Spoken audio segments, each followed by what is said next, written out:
Hello बच्चों, चलिए प्रश्न को देखते हैं। एडेफिक कारक का संबंध किससे है?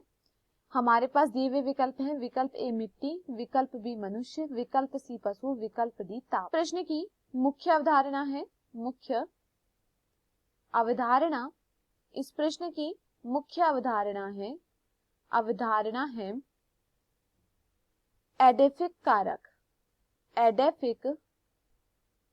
एडेफिक कारक, देखिए अगर बात की जाए एडेफिक कारक के विषय में, तो एडेफिक कारक क्या होते हैं? जो कारक मिट्टी की संरचना, मिट्टी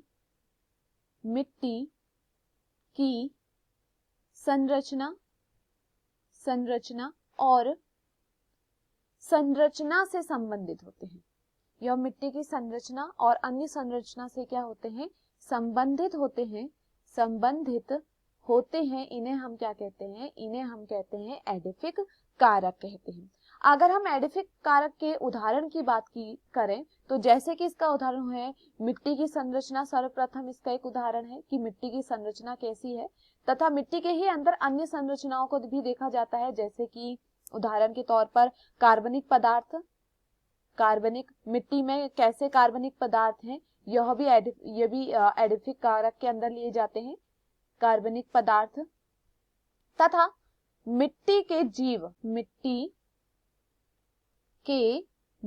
इन्हें भी क्या लिया जाता है? एडेफिक कारक के अंदर लिया जाता है। तो चलिए प्रश्न को देखते हैं। एडेफिक कारक का संबंध किससे है? विकल्प ए दिया गया है मिट्टी, तो यह क्या होता है? सही है। एडेफिक कारक का जो संबंध होता है वह मिट्टी से होता है। मिट्टी के अंदर की मिट्टी की संरचना कैसी है, मिट्टी में कार्बनिक पदार्थ कैसे हैं, मिट्टी में कैसे जीव पाए जाते हैं, मिट्टी में पानी की उपलब्धता कैसी है, ये सभी के सभी किसके अंदर आते हैं? एडेफिक कारक के अंदर आते हैं।